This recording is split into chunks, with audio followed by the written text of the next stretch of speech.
Puji nama Tuhan, selamat malam Bapak Ibu Saudara, salam semuanya. Saya lihat wajah-wajah, walaupun dalam Zoom meeting, wajahnya sangat sukacita semuanya. Tanda kita disertai Tuhan dan penyertaan Tuhan luar biasa kita alami semuanya ya. Kita tahu hari-hari ini lagi musim hujan, Jakarta khususnya beritanya banyak tempat-tempat yang mulai tergenang air ya. Nah, tapi kita puji Tuhan, kita masih tetap stay di rumah masing-masing ya. Malam hari ini untuk kita boleh belajar firman Tuhan. Oke, malam hari ini kita akan melanjutkan pelajaran kita ya. Kita masih membahas ini bagiannya kedua, yaitu tentang pernikahan ya. Nah, tentang pernikahan. Nah, di bagian kedua. Nah, saudara, kemarin sudah kita bahas ya tentang pernikahan yang direncanakan oleh Allah, di mana pernikahan itu kadang-kadang boleh kita alami dan diizinkan oleh Allah terjadi di muka bumi dalam rangka proses pembelajaran. Pembelajaran tentang apa? Tentang kasih. Nah, saudara, jadi malam hari ini kita akan lebih dalam lagi memahami tentang program pendidikan kasih melalui yang namanya pernikahan. Nah, saudara, Bapak berkata seperti ini.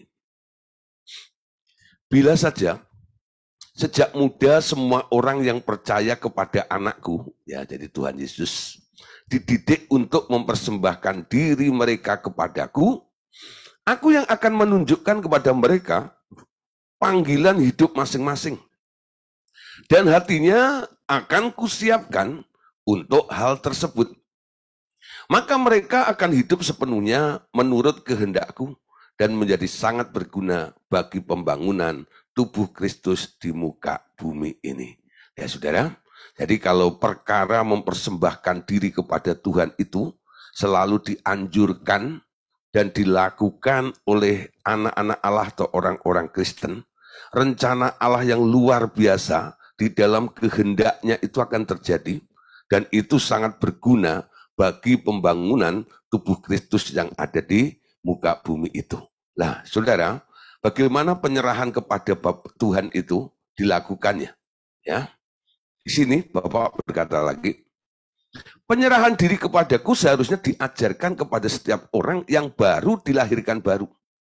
Sebelum maju ke dalam perjalanan lebih lanjut dengan aku, termasuk dalam pengalaman pernikahan.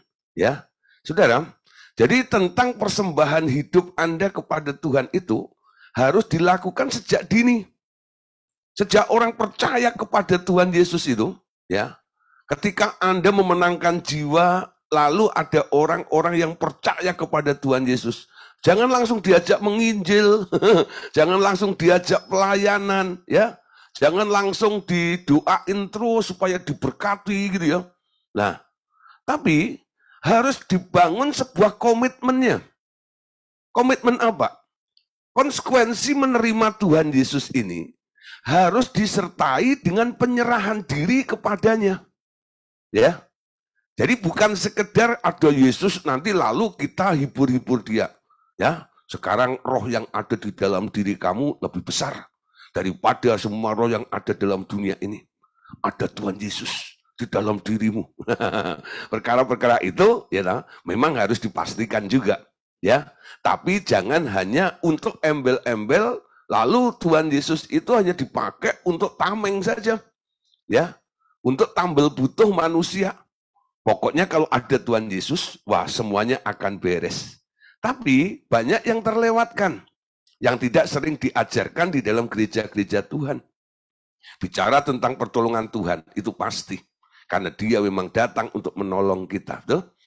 Tapi perkara untuk menasihati setiap orang percaya untuk mempersembahkan hidupnya kepada Tuhan, itu harus ditanamkan. Harus ditekankan. Nah, yang sudah mulai memenangkan jiwa dan belum menganjurkan ya anak-anak rohani Anda untuk mempersembahkan hidupnya, dirinya kepada Tuhan. Ayo kejar mereka. Ya, koreksi. Ya, ada satu yang kelewatan. Apa? Persembahkan hidupmu kepada Tuhan. Bacain ya Roma pasal 12. Demi kemurahan Allah, saudara-saudaraku, aku menasihatkan kepadamu. Ya, ayat itu sudah mewakili, gitu, membimbing Anda. Anda nggak usah bikin format baru. Apa yang dikatakan oleh Paulus itu kalau Anda ucapkan kepada anak-anak rohani Anda atau orang-orang yang Anda bina, gitu, itu sudah mengandung sebuah tekanan menasihati mereka. Demi kemurahan Allah, aku menasihatkan kamu, persembahkan hidupmu, ya. Nah, hidup yang dipersembahkan nanti akan bisa, kalau Anda membaca ayat yang keduanya, di situ kita akan bisa mengerti tentang kehendak Allah. Apa yang baik, ya, apa yang berkenan, dan apa yang sempurna. Amin. Nah, saudara, tanpa penyerahan diri, Anda tak akan bisa mengerti tentang kehendak Allah. Saudara, kemarin sudah kita pelajari prinsip ini. Hanya orang-orang yang pernah komitmen menyerahkan dirinya kepada Allah, Allah akan menuntun mereka. Bagi mereka yang tak mempersembahkan dirinya kepada Tuhan, walaupun orang Kristen, ya, nah Tuhan kadang-kadang tak mendidik sekeras, tidak mendisiplin seperti orang yang telah mempersembahkan hidupnya kepada Tuhan. Memang ada konsekuensinya sih. Kalau kita mempersembahkan diri, kita harus mau tunduk, mau taat kepada pimpinannya. Kalau Anda hanya mau menjadi orang Kristen, ya, semau Anda sendiri, ya jangan ambil komitmen untuk mempersembahkan hidup Anda kepada Tuhan, ya. Nah, saudara, jadi penyerahan diri kepada Tuhan itu harus diajarkan ketika orang itu mulai lahir baru sebelum maju dalam perjalanan lebih lanjut, ya. Amsal 22 ayat yang ke-6. Nah, di sini Amsal 22 ayat 6. Didiklah orang muda menurut jalan yang patut baginya, maka pada masa tuanya pun ia tidak akan menyimpang daripada jalan itu. Ya, khususnya anak-anak muda di sini harus dididik sejak dini. Ya, kemarin sudah saya kasih tahu. Sekaligus kalau ada anak-anak yang sudah mulai mau baptis, bukan hanya sekedar baptis, ya, tapi juga langsung diajak untuk mempersembahkan hidupnya kepada Tuhan, ya. Nah, dimulai dari sejak muda. Bayangin saudara, ya. Saya sendiri, ya, sebagai hamba Tuhan yang sekarang ngajar Bapak Ibu Saudara malam hari ini, ya. Saya lahir baru tahun berapa atau enggak? Saya sudah sekolah Alkitab tapi belum lahir baru loh. Aneh kan? Kenapa? Karena perkara lahir baru di tahun-tahun itu, tahun 80-an, ya, sebelum 90 itu belum ngetren seperti hari ini. Saya mengenal tentang kelahiran baru itu ketika saya ikut seminar hamba-hamba Tuhan di Surabaya, di Goskit, di gedung Goskit itu, lah ada namanya hamba Tuhan T.L. Osborne, ya. Lah disitulah hamba Tuhan T.L. Osborne ini bicara tentang born again, kelahiran baru, ya. Saya kayak Nikodemus, saudara, ya lah. Apa itu kelahiran baru? Ya lah. Apakah aku yang sudah setua ini harus masuk ke rahim ibuku lagi? Mirip seperti pembicaraan antara Nikodemus dengan Tuhan Yesus itu. Gitu? Nah, saya baru ngerti kenapa Nikodemus ngomong seperti itu. Ketika ada hamba Tuhan ngomong itu, saya sudah jadi hamba Tuhan, sudah. Ya, tapi belum lahir baru. Nah, disitulah saya maju altar call. Ya, tapi walaupun saya maju altar call, itu hanya formalitas, sudah.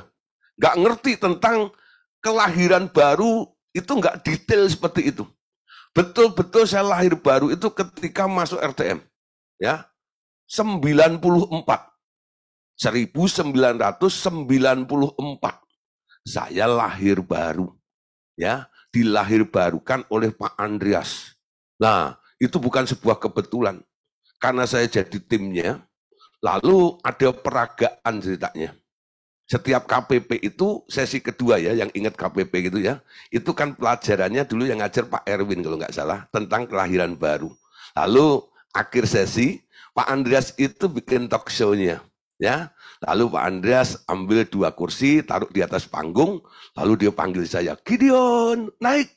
Saya naik. Saya dijadiin kelinci percobaan. Ya, jadi saya disuruh jadi orang seolah-olah belum lahir baru. Ya, lalu Pak Andreas yang melahir barukan. Maksudnya mengajar semua peserta KPP itu gini loh cara melahir barukan orang itu seperti ini. Ya, lah jadi Pak Andreas sudah bisikin saya. Nanti kamu jangan apa namanya sok pinter atau ngerti tentang lahir baru, pura-pura nggak ngerti gitu loh, ya loh. Jadi kayak bego banget gitu ya. Lalu sama Pak Andreas itu malah diambles-amblesin gitu ya. Pokoknya bener-bener ya orang itu kesannya pada saya melihat saya ini kok apa namanya itu anak ditanya Tuhan Yesus di mana? Saya bilang di surga. Gitu ya. Enggak, dia di hatimu. Ya, pokoknya dijelaskan sampai yang seperti itulah kira-kira ya. Lah itu pokoknya kalau ada acara KPP itu nanti yang jadi kelinci percobaannya saya. Ya, Pak Andreas nggak ngerti. Ya, pertama kali pada waktu saya dipakai untuk menjadi alat peraga itu, memang sebenarnya saya belum ngerti tentang kelahiran baru. Disitulah saya lahir baru, saudara. Nah, betul ya. Lah, ketika sudah ada di kota lain, di Bandung atau di Jakarta tahun berikutnya itu, nah itu sandiwara saja di panggung, gitu. Tapi pertama kali saya diajak untuk praktek itu betul-betul saya lahir baru. Ya, jadi tahun 94 saya gabung, 95 lah. Gitu, lahir baru, bayangin saudara. Tapi saya bersyukur, tidak terlambat. Itu enggak ya? Nah, hari ini saya mengerti, ketika lahir baru itu, Pak Andreas mulai menekankan Gideon, persembahkan hidupmu kepada Tuhan. Hidup yang dipersembahkan membuat saya ada di dalam plan, rencana Allah itu loh. Nah sekarang kita bicara tentang usia manusia. Ya, kalau kita punya anak-anak, melahirbarukan anak-anak itu penting. Ya, bahkan sedini mungkin bisa. Anak-anak kecil, ya, boleh juga Anda lahir barukan loh. Asal mereka sudah mengerti, bisa diajak ngomong dan sebagainya. Lah setelah sudah lahir baru, lalu ajak untuk mempersembahkan hidupnya kepada Tuhan. Lalu dibimbing. Setiap dalam hal apapun juga diingatkan. Ingat, hidupmu, tubuhmu, kan sudah diserahkan kepada Tuhan kan. Sekarang milik siapa? Mata itu milik siapa? Tangan itu milik siapa? Lah, dibimbing seperti itu. Ya, kaki itu milik siapa? Si anak-anak itu tertanam, bukan? Ini bukan tanganku, ini bukan mulutku, ini bukan mataku, ini bukan kakiku lagi. Ya. Akhirnya dia bisa berkata seperti Paulus, ya. Hidupku bukannya aku lagi, tetapi Kristus yang ada di dalamku.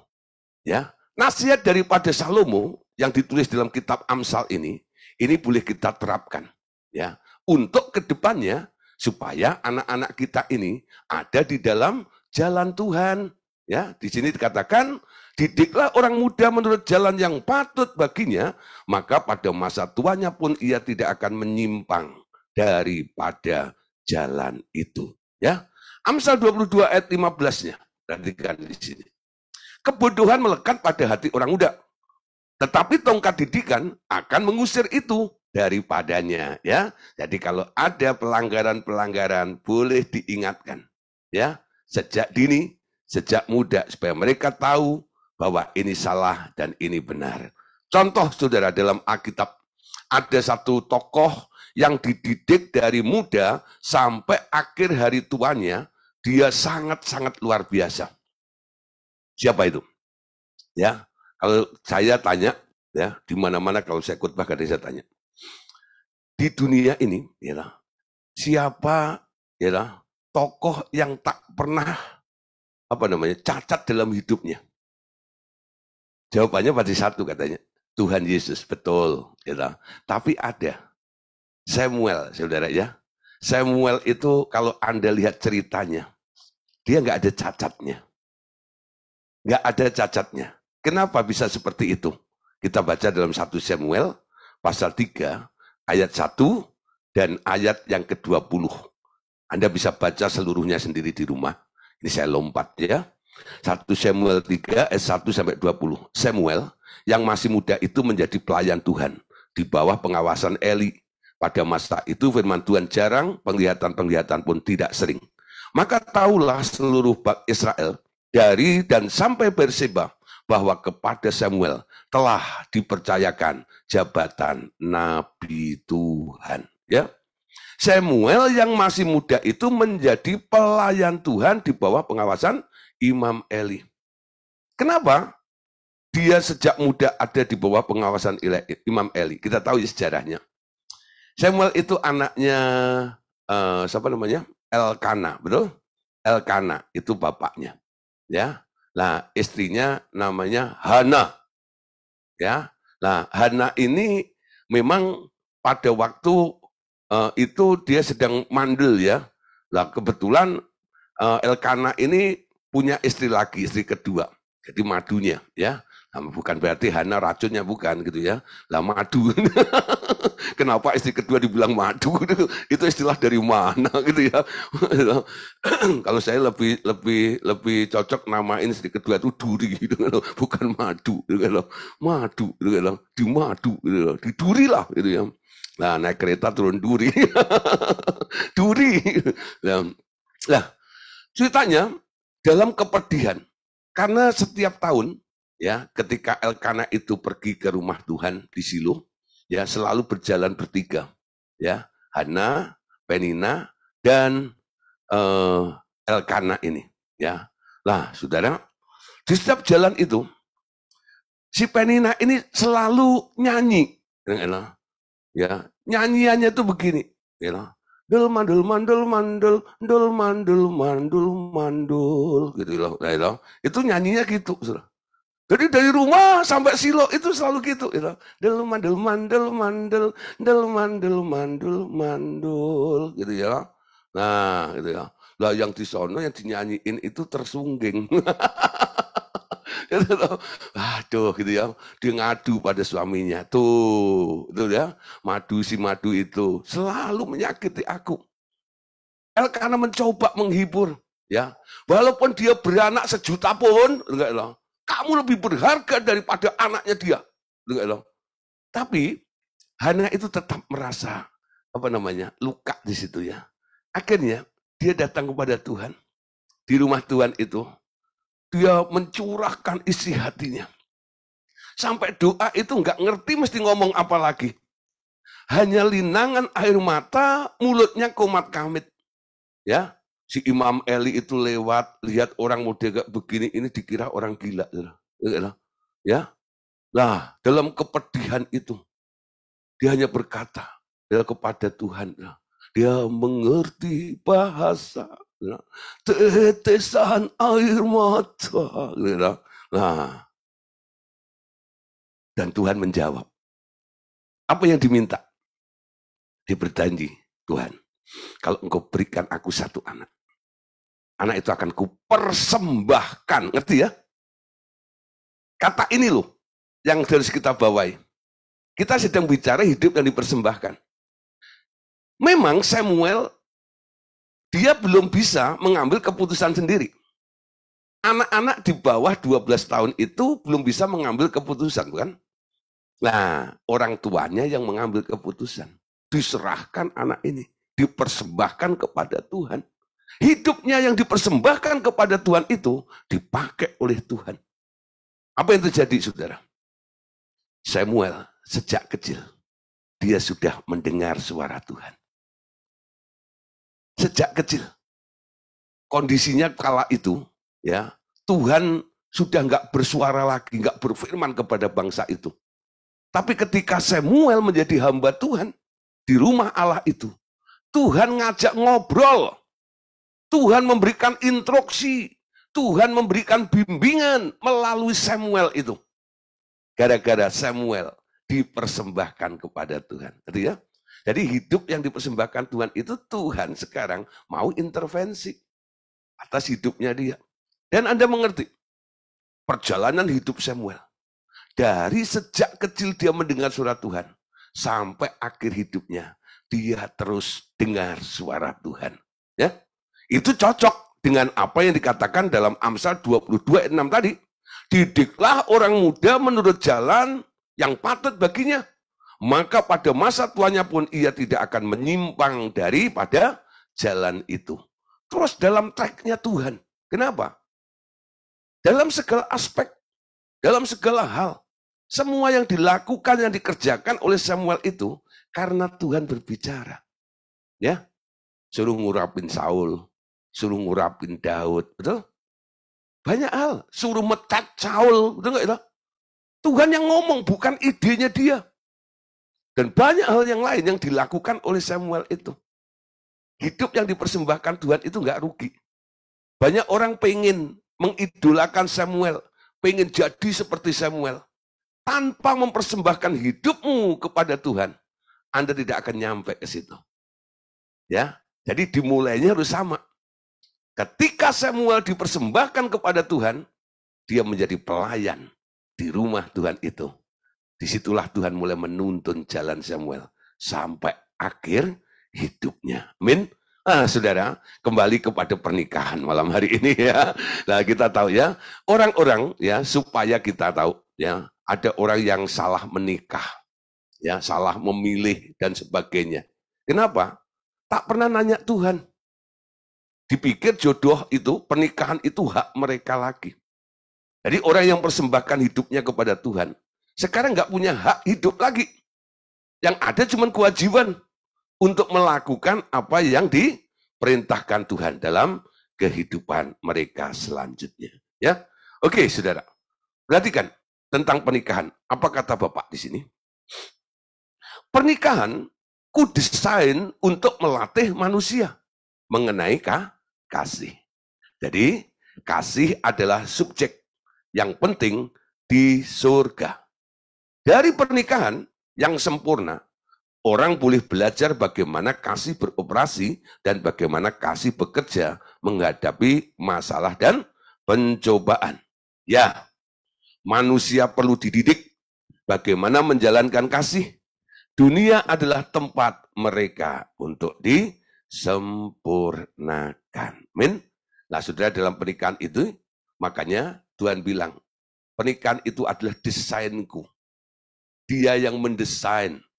Dia yang memulai, ya, mendesain. Jadi tanpa desain Allah nggak akan ada orang menikah, ya. Nah, saudara perhatikan dalam Matius pasal 19 ayat 15 sampai 16. Dan firman-Nya, sebab itu laki-laki akan meninggalkan ayah dan ibunya dan bersatu dengan istrinya sehingga keduanya itu menjadi satu daging. Demikianlah mereka bukan lagi dua, melainkan satu.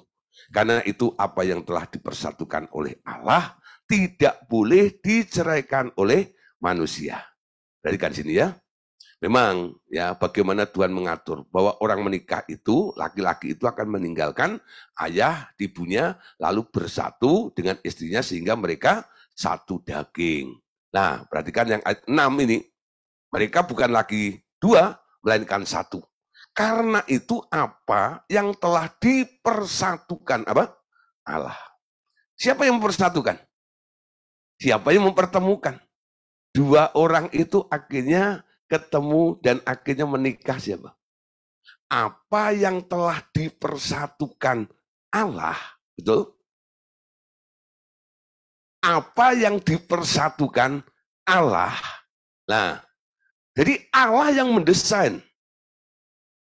Asam di gunung, garam di laut, nah ketemunya di Jakarta. Nah, kadang-kadang seperti itu ya, asam di gunung, ya, garam di laut, ya, ketemunya di atas kompor, jadi sayur asam, gitu ya. Nah, jadi perhatikan di sini. Jadi kadang-kadang, ya, Tuhan itu bisa mempertemukan kita, ya, dari berbagai macam ya cara dan hal yang kadang-kadang tidak kita pahami juga. Kok bisa ya? Akhirnya kok bisa menikah dengan dia ini dan gitu. Kadang Tuhan yang mempertemukan. Dengar ya. Tuhan yang melakukan, yang mendesain sebuah pernikahan itu. Jadi boleh disimpulkan begini. Jodoh adalah urusan Allah. Ya, jodoh itu adalah urusannya Allah. Program pernikahan bukanlah pilihan kehendak manusia, tetapi pilihan Bapa di surga. Itu sebabnya seseorang harus hidup dalam penyerahan diri sepenuhnya kepada Dia, agar Dia memperoleh kuasa sepenuhnya terhadap setiap orang dan mengatur siapa yang menjadi jodoh siapa. Ya, nah, dengan Anda ikut pengaturannya Dia punya hak untuk menjodohkan Anda dengan siapa. Nah, nanti kita lihat nih semakin ke dalam ya. Boleh nggak kita milih sendiri dan sebagainya.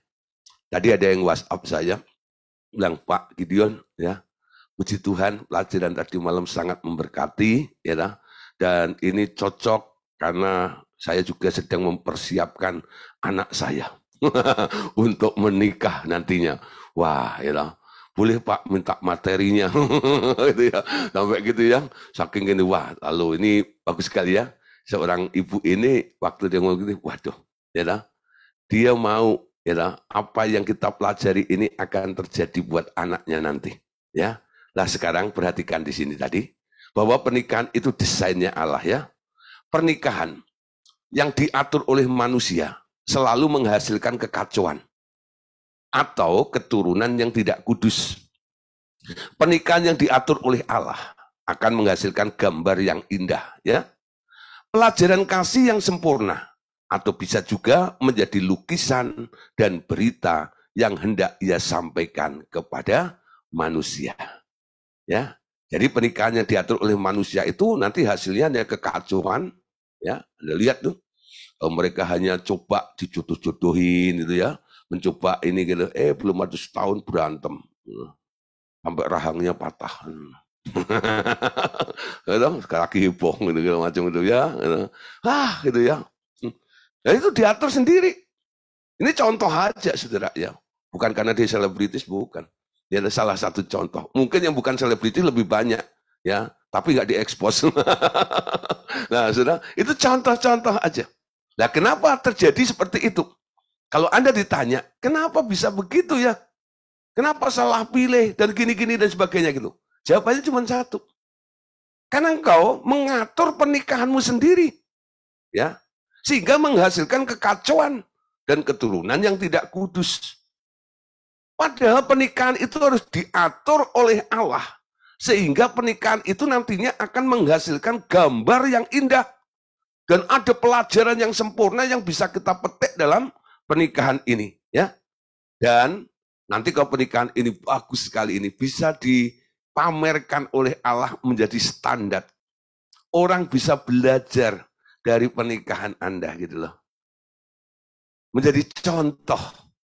Ya. Ini loh desainku seperti ini. Ya. Bapak mau tunjukkan kepada seluruh makhluk di dunia ini loh hasil desainku itu seperti ini, hasilnya seperti ini, ya. Nah, mau nggak Bapak Ibu Saudara jadi contoh seperti itu? Nah, memang Saudara, kadang-kadang ada uniknya juga sih. Kalau saya membaca Alkitab, ya, ada satu perkawinan atau pernikahan yang disuruh oleh Tuhan, tapi agak nyentrik, Saudara. Agak aneh, gitu. Mungkin kalau Anda yang menjalani, mungkin Anda orang Korea bilang girap, gitu. Enggak mau, gitu ya. Gitu. Tuhan yang suruh loh, ya. Coba baca Hosea 1 ayat yang kedua, ya. Nah, dengar kitabnya aja Anda mulai mengerti, ya. Kita ambil contoh ini, ya. Ini Hosea, Saudara, ya. Hosea ini, ya, disuruh oleh Tuhan. 1 ayat 2. Ketika Tuhan mulai berbicara dengan perantaraan Hosea, berfirmanlah ia kepada Hosea, betul? Pergilah, kawinilah seorang perempuan sundal, dan peranakkanlah anak-anak sundal, karena negeri ini bersundal hebat dengan membelakangi Tuhan. Nah, coba saudara, kalau ini mungkin terjadi, kepada Anda. Tuhan berfirman seperti kepada Hosea seperti itu. Kira-kira bagaimana? Ya loh? Aduh Tuhan, gitu ya. Nggak ada perempuan yang lain ya. Kenapa Tuhan menyuruh Hosea untuk mengawini perempuan sundal seperti pelacur gitu? Ya loh? Nah, karena hidupnya Hosea ini, apa yang terjadi dengan perkawinannya Hosea nanti akan dijadikan sebagai gambar untuk memperingatkan sebuah bangsa, yaitu bangsa Israel. Ini bukan keinginan Hosea. Ya, nah, kalau tidak ada rencana Allah untuk mengingatkan seseorang, itu tidak akan terjadi. Nanti jangan Anda gara-gara terus kepincut dengan perempuan sundal gitu ya, lalu pakai ayat ini gitu ya, gitu ya. Kan ada ayatnya, Tuhan suruh nikah, kawin dengan perempuan sundal. Beda kasusnya. Hosea ini seorang nabi, nah, untuk menjelaskan, untuk mengingatkan sebuah bangsa ini, Allah menggambar sebuah peristiwa di dalam kehidupan Hosea. Amin. Dan ayat ini jangan dipakai, karena apa? Anda pengen kawin nikah dengan perempuan sundal. Jangan. Ini kasus khusus ya. Ini kasus khusus. Ada ngerti ya? Jadi kalau ada yang tanya, kok ada ya Alkitab gitu? Memang zaman dulu seperti itu. Ya. Nah, saudara, sekarang perhatikan. Apa yang dikatakan Allah Bapa selanjutnya? Ketika manusia jatuh dalam dosa, hawa nafsu menguasai mereka. Tiap orang kawin satu dengan yang lain hanya karena satu alasan, nafsu bukankah kasih. Ya. Pernikahan mereka sebagai sarana memenuhi keinginan mereka untuk mendapatkan teman dan hidup bahagia. Mereka melupakan aku sama sekali, terutama ketika mereka jatuh cinta. Mereka melampiaskan dorongan nafsu daging mereka satu sama lain tanpa memiliki kekuatan untuk menghentikannya. Meskipun lingkungan dan kondisi tak mengizinkan mereka meneruskan hubungan. Akibatnya, terjadi pemberontakan. Karena dilarang ya umpama gitu ya, nggak disetujui dan sebagainya ya, kawin lari, kawin kok lari ya, menghamili sebelum menikah untuk memaksakan kehendak mereka. Mereka melakukan dosa demi cinta, bahkan ada yang rela mati demi cinta. Cinta semacam ini adalah cinta eros, cinta karena hawa nafsu daging ya. Nah, saudara, itu banyak sekali di dunia ya. Jadi sampai akhirnya orang tua sudah nggak bisa ngomong apa lagi, ya wis lah. Nyerah seperti itu. Nah, tapi saya Anda tahu, ada yang sampai ya, berani mati untuk memperjuangkan ya tuh, hal seperti itu. Nah, makanya ada cerita ini ya, cerita legenda itu tentang, dulu saya di daerah itu, kalau dulu ada cerita tentang apa ya, sampai ingtai itu apa gitu ya, lah itu. Romeo dan Juliet.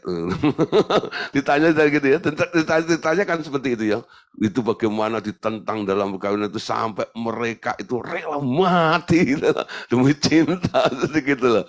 Ya, ada seperti itu. Nah, saudara, orang-orang yang melakukan seperti ini, mereka berpikir ya, apa yang dilakukan itu ya, mereka berpikir ya, cinta seperti itu cinta sejati di atas segala-galanya.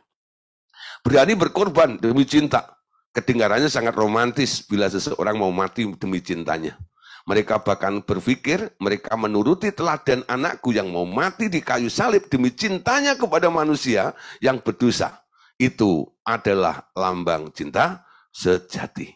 Ya, nah saudara, jadi sebenarnya dasarnya eros tapi sok dirohanikan. Ya, berpikir itu kan Yesus juga begitu dan sebagainya.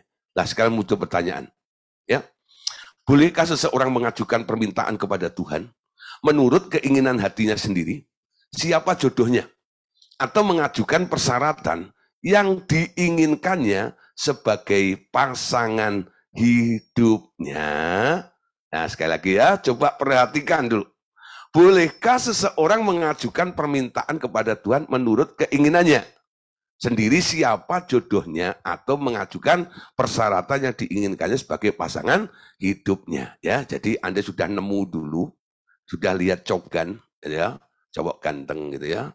Nah, sampai kepincut udah begitu, lalu Anda datang pada Tuhan. Tuhan, gimana? Boleh nggak aku nikah dengan dia? Ya, yang milih siapa? Yang milih Anda ya. Tapi Anda bawa kepada Tuhan supaya Tuhan merestui. Ya, supaya Tuhan merestuinya. Nah, saudara, ini yang banyak terjadi ya.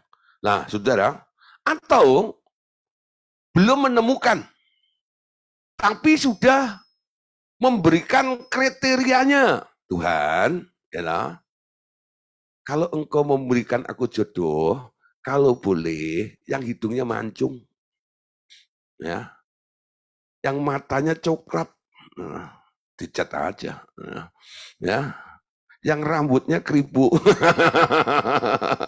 Itu, Anda menentukan kriteria-kriterianya, gitu. Yang nggak boleh tinggi lebih daripada saya. Nah, jadi kriterianya macam-macam gitu. Anda berikan kepada Tuhan, ya. Jadi ada dua kasus ya. Kasus pertama, Anda sudah menemukan, lalu Anda minta restu kepada Tuhan.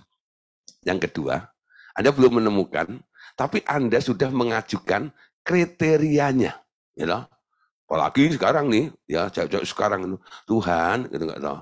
Kalau engkau memberikan suami kepada saya, ya loh, yang ganteng dan kaya gitu loh Tuhan, gitu loh.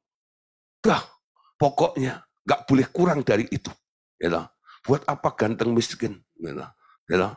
Buat apa jelek kaya, bisa komplit Tuhan, si ganteng dan si kaya, ya loh. Tuhan cuma geleng-geleng. Mungkin ada yang senyum-senyum dulu gitu Pak, saya pernah mengajukan kriteria seperti itu ya. Nah sekarang jawabannya Pak di sini ya. Bapak menjawab seperti ini. Kalau ada pertanyaan, pernah ada pertanyaan seperti ini, nah dalam materi ini Bapak menjawab janganlah memaksakan kehendak sendiri. Segala sesuatu harus berdasarkan iman kepadanya.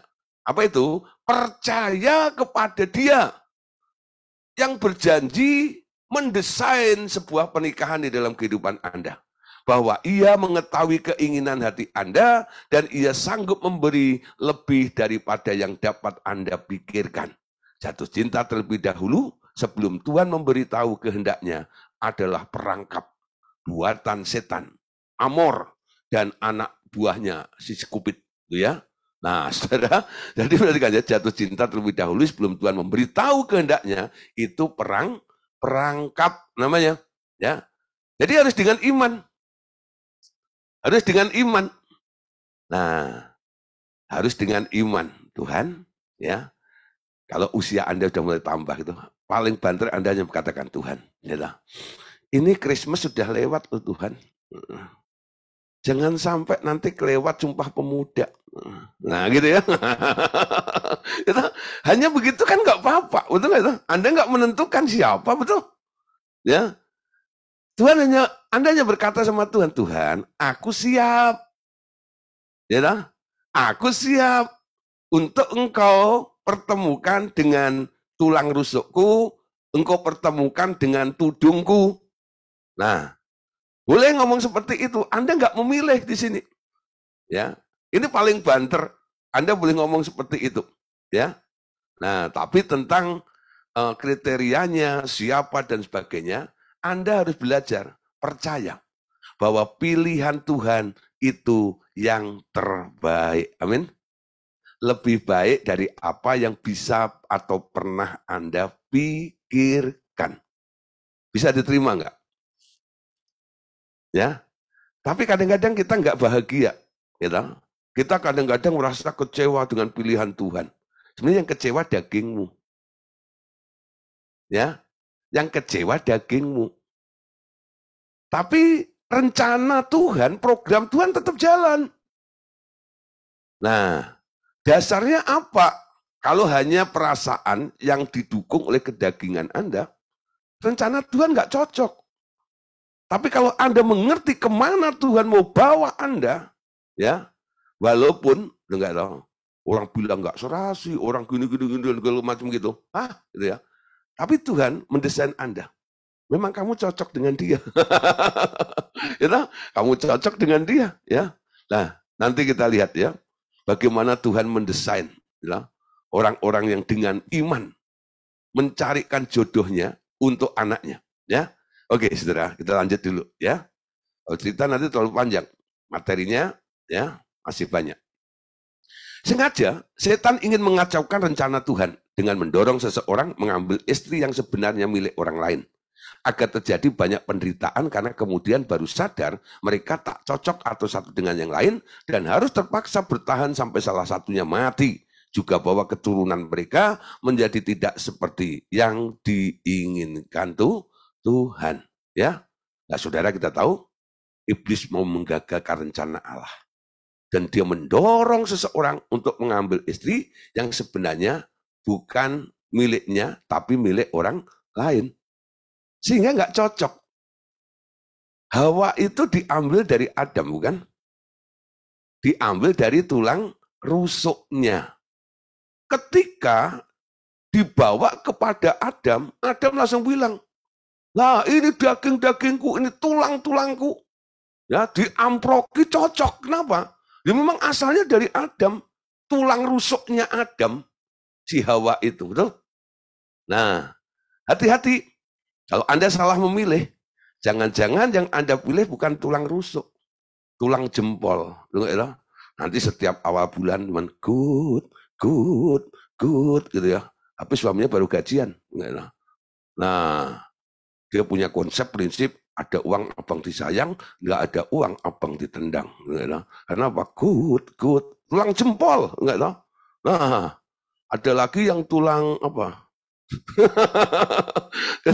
Tulang kaki. Ya, tulang banyak ya.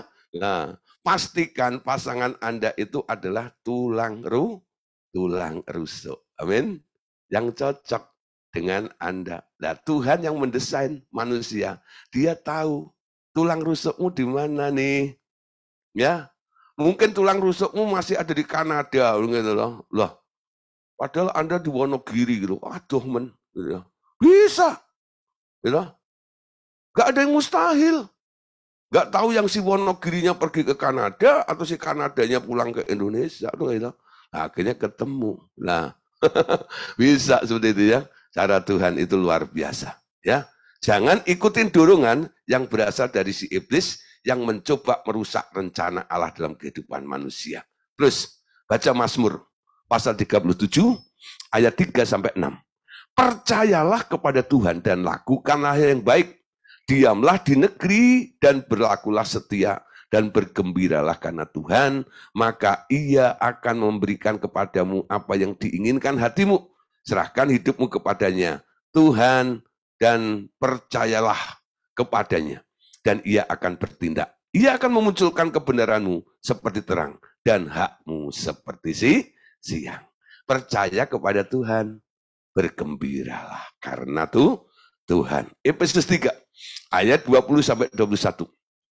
Bagi dia yang dapat melakukan jauh lebih banyak daripada yang kita doakan atau pikirkan.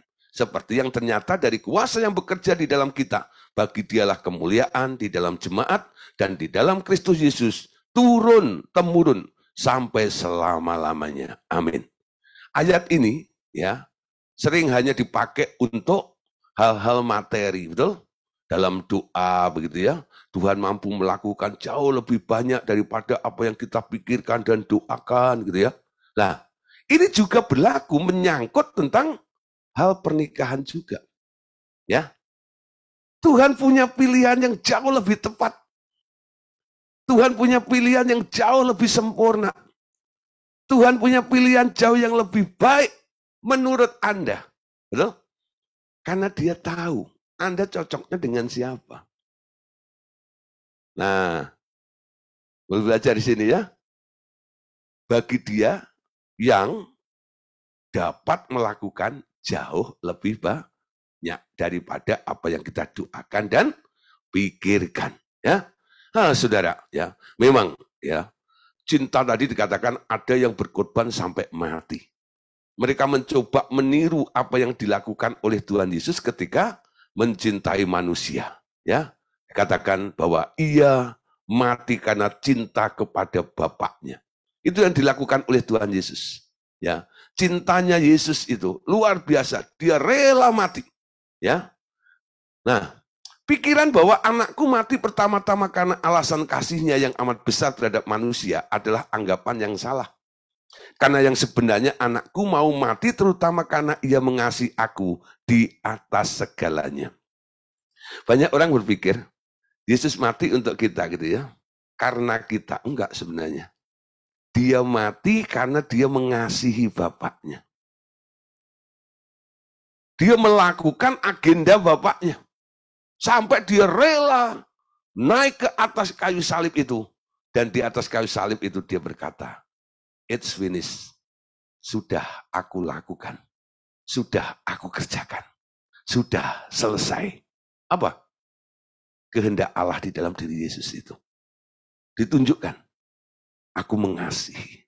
Sampai pada titik kematian itu. Cintanya Yesus luar biasa kepada Bapaknya. Sehingga dia rela mati. Sebenarnya Yesus pernah menawar, bukan? Di Getsemani itu katakan, "Bapak, kalau boleh lalukan cawan ini daripadaku. Tapi bukan kehendakku.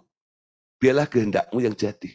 Kehendak Bapaknya beda. Kamu harus naik ke sana. Kamu harus mati itu.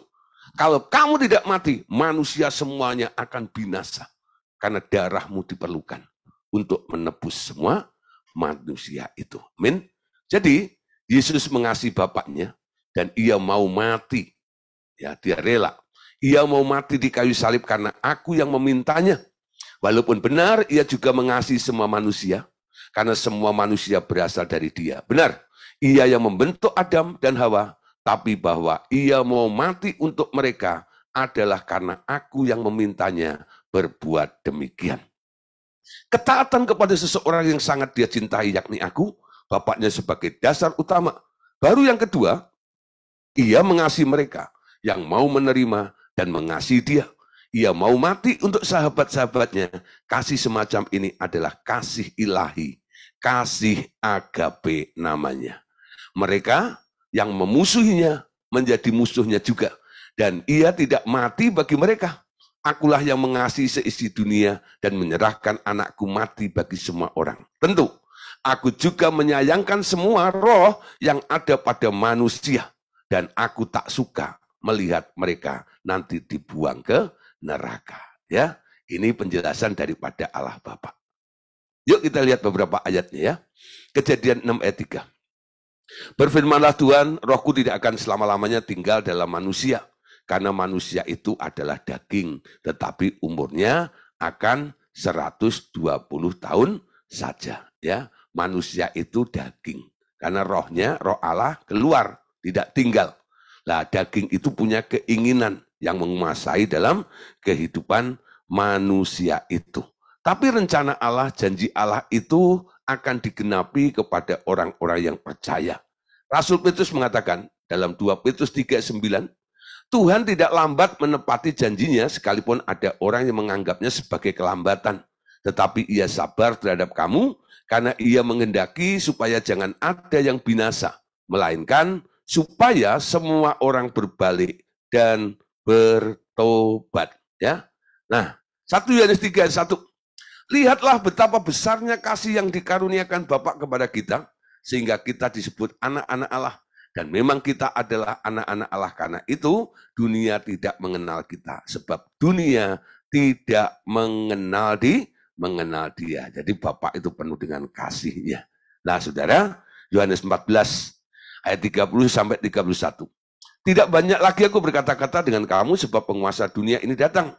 Ia tidak berkuasa sedikit pun atas diriku, tetapi dunia harus tahu bahwa aku mengasihi Bapa dan bahwa aku melakukan segala sesuatu seperti yang diperintahkan Bapa kepadaku. Bangunlah, mari kita pergi dari sini. Ini pengakuan Yesus ya. Aku mengasihi Bapa dan aku melakukan segala sesuatu seperti yang diperintahkannya. Jadi siapa yang mengasihi dunia ini? Yang mengasihi dunia adalah Bapaknya. Nah, Yohanes 3:16. Karena Allah begitu mengasihi dunia sehingga ia telah mengaruniakan anaknya yang tunggal. Ya, supaya setiap orang yang percaya kepadanya tidak binasa, melainkan beroleh hidup yang kekal, ya.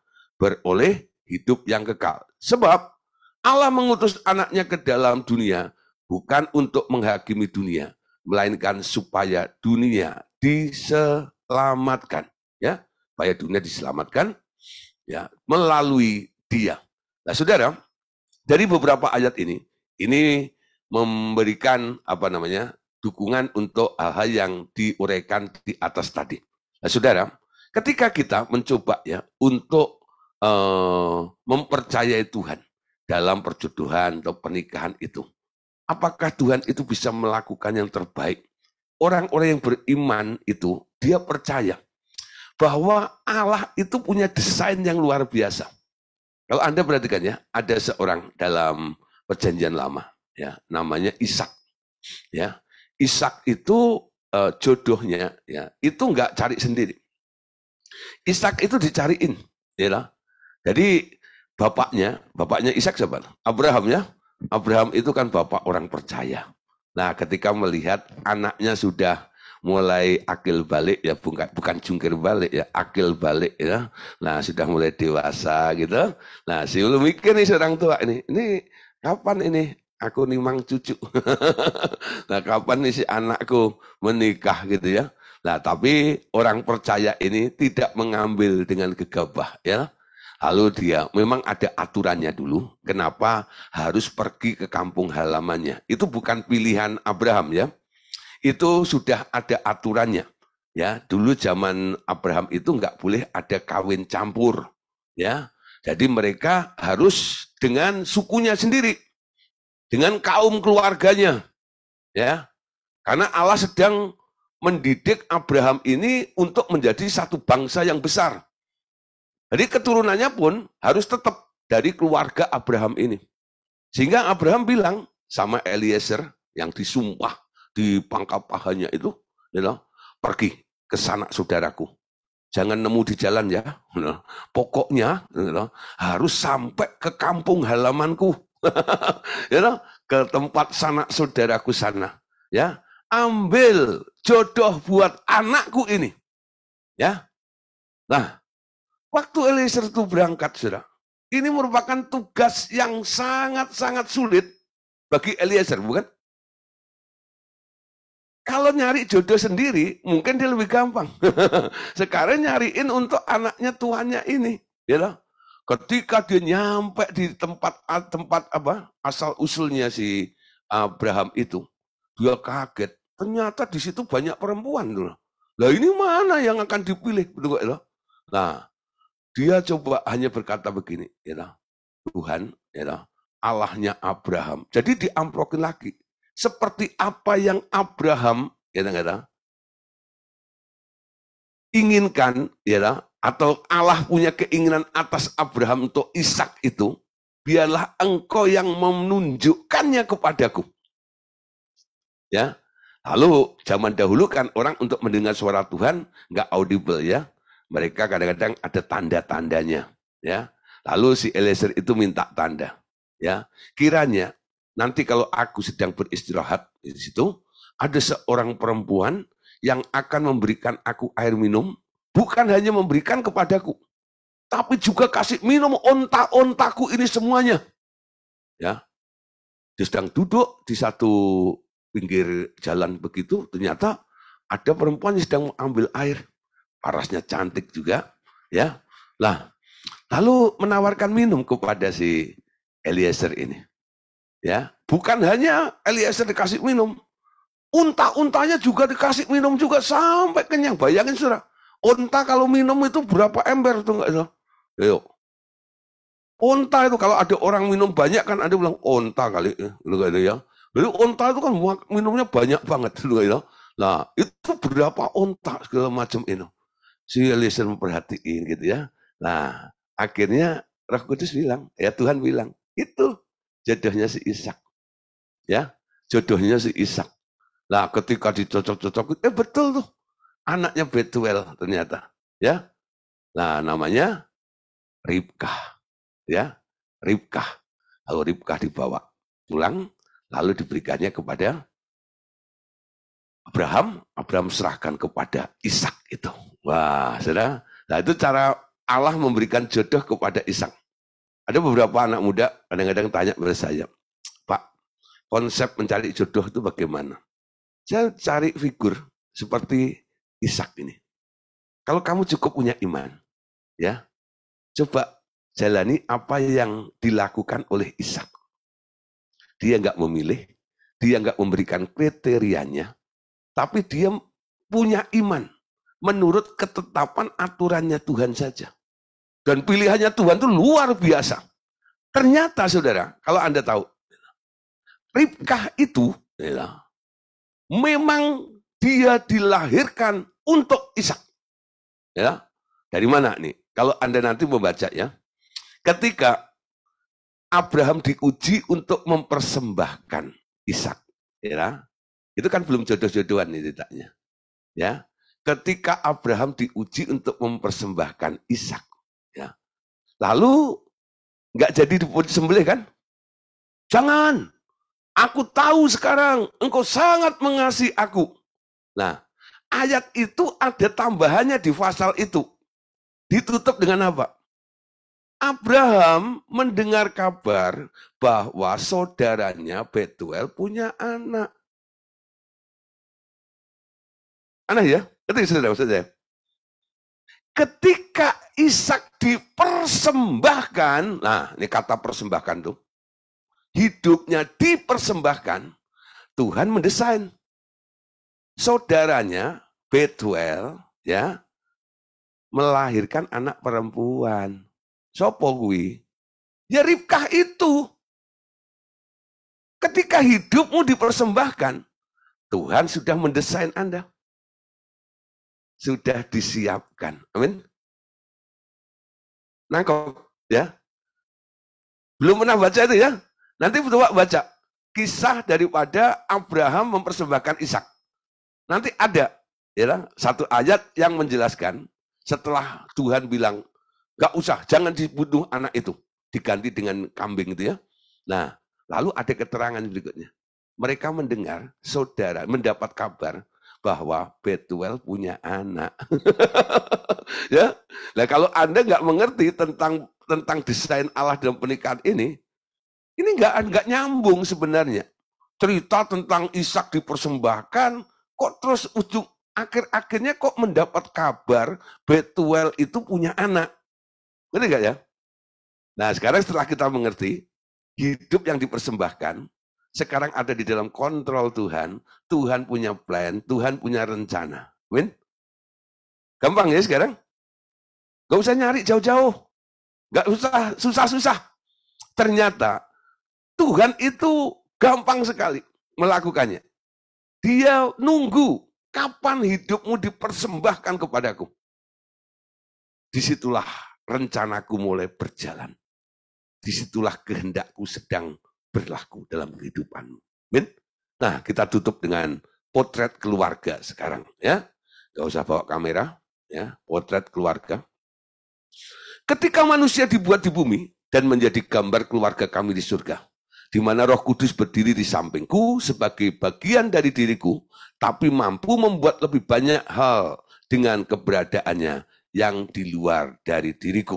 Ya, ialah yang digambarkan oleh wanita di bumi. Ia dapat mengatur urusan-urusan internal dalam keluarga kami. Ialah yang membuat segala sesuatu indah dalam rumah tangga kami, memelihara dengan sempurna, membuat segala sesuatu menjadi tertib. Ia yang membuat semua anggota-anggota keluarga berdandan dengan indah untuk pertemuan keluarga. Ia juga mengorganisir semua menjadi harmonis. Ya, nah saudara, ada Roh Kudus nanti yang akan mengatur semuanya sehingga semuanya akan menjadi harmonis.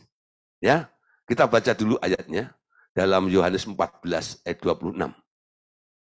Tetapi penolong, yaitu Roh Kudus, yang akan diutus oleh Bapa dalam namaku, dialah yang akan mengajarkan segala sesuatu kepadamu dan akan mengingatkan kamu akan semua yang telah kukatakan kepadamu. Amin.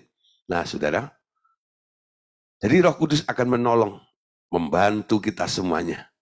Ya, karena dia adalah roh yang diutus oleh Bapa untuk mengajar, untuk mengingatkan, ya, untuk membawa kita juga kepada seluruh kebenaran itu.